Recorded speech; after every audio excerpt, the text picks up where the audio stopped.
What's up, guys? Mr. Dan here. Welcome back to another Martial Arts Monday review in Norris November, Chuck Norris edition. Today we're going to take a look at the 1980 film, The Octagon, starring Chuck Norris, Lee Van Cleef, Aaron Norris, Richard Norton, Art Hindle, Ernie Hudson has a small role.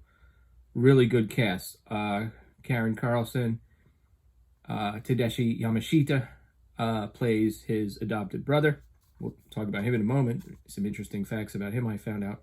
I watched this and then I watched the making of. Really interesting. I mean, this was like a big film when it came out. I remember seeing the ads for it and I really wanted to see it, but like an R-rated film with ninjas was not, you know, my parents weren't going to take me to see it. And, you know, you think about the UFC today, they fight in an octagon, right? So, I mean, this is a very influential film. The Octagon in question is part of a terrorist training camp that is almost like a ninja camp. Remember, ninjas were big in the 80s. So they infused ninjas into this terrorist training camp. And essentially what you have is Chuck Norris being raised by a disciplinarian father who was teaching him and his adopted brother martial arts.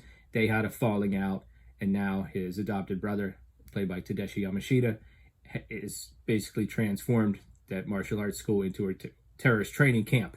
And the set design is very cool in this. They really went into detail about that in the making of. They have a great set design in this, you know, film, and it really looks cool.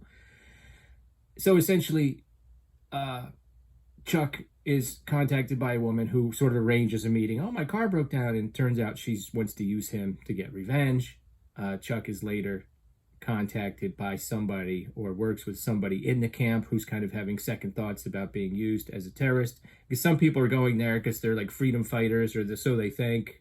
You know, they think they're going to be able to pick their assignments, but that doesn't seem to be the case. So there's lots of scenes of the training. You see the new arrivals come, and they're from different countries and different nationalities. They've got a nice assortment of hats, and one of the guys is played by Brian Libby. He's like a head taller than everybody else. Okay, and he, of course, was the villain in Chuck's film Silent Rage. I always like the way he uses a lot of the same actors in small roles, kind of the way Clint Eastwood did.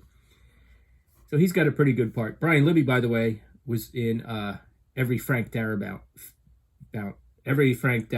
film up until he passed away. He was the motorcycle guy in The Mist, remember?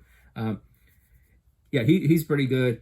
There's a fiery Irish guy who gets in fights with people all the time, and the camp is run by like ninjas. So the head ninja is played by Richard Norton. He's wearing this unique costume, the red costume there. He also has another role as sort of the enforcer for the guy who's like the recruiter. So Chuck tries to sneak in and change his name and kind of feel them out. He kicks some ass in the audition. So he does get to fight Richard Norton probably a few times over as different characters. He gets to fight him during the audition. And in my review of Forced Vengeance, I mentioned that, you know, Richard Norton is wearing these tiny little red shorts. And you know, they don't actually fight. Well, in this film, he's wearing two different outfits, and they fight multiple times, so they made up for it. Yeah, you know, I'm not really going to go into the plot. There's Lee Van Cleef plays sort of his mentor, who's giving him information. He wants Chuck to go in heavy and take out this camp, and Chuck is a little reluctant. He just wants to live his life. There's some scenes at his dojo where the owner there is trying to get him to go compete in martial arts again, and he doesn't want to. And that's when he bumps into Ernie Hudson briefly, you know. But eventually he has to get involved, and there's a big confrontation at the training camp with the Octagon, and it's cool. It's very cool, very well choreographed fights. You know, he actually killed a lot of the same stuntmen again and again because they were all dressed as ninjas, so they were like keeping account on the set. I got killed twice by Chuck. I got killed 3 times. It's pretty funny. There's one scene where it's really cool. Chuck, and you know, there's some scenes where they have like boardwalks over water and things. So you got guys jumping out of the water. There's one scene where Chuck does a flip, hits a guy in the face, takes him down, and then uses his feet to like choke him out while he's dunking his head in the water. And apparently the stuntman was starting to panic because the mask was over his face and he was underwater, and it went on a little longer than he would have wanted to.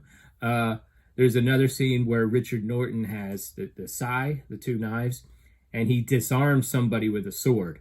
And they said that the director was just astonished by that. They were playing it back, and he was counting the frames because it almost looks, he does it so fast that it looks like the sword vanishes. That's a cool scene. Some pretty good weapons in here. At the end, as they were making the film, they decided to go big and just blow the whole damn thing up. So it's a fiery conclusion. Just a really solid Chuck Norris film all around. Art Hindle's good as sort of his buddy, who's a bit of a hothead. He kind of gets in trouble. Gets them both into trouble. Art Hindle's been like everybody's best friend in movies. He's been in horror, westerns. I don't know about westerns, martial arts movies, David Cronenberg movies in Canada. He's also done a lot of like exploitation movies in the American South where he's playing different characters. He's always good. And I wish maybe Van Cleef had a little more to do, and maybe he kind of showed up a little more at the end. But he's, it's always great to see him be like that mentor kind of a role. Now, Tadashi Yamashita as the villain, Chuck's adopted brother who runs the terrorist training camp, he's very good. He's got a suitably mean-looking face. He's always scowling at people. And hopefully we see more of him on the channel because, as you know, I'm a fan of Bruceploitation films.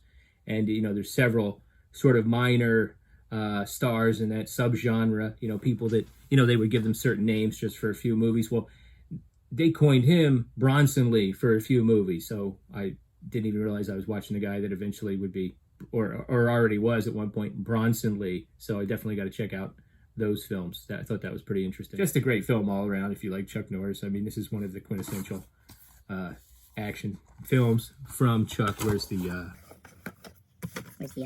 Oh. Where's the alternate cover art?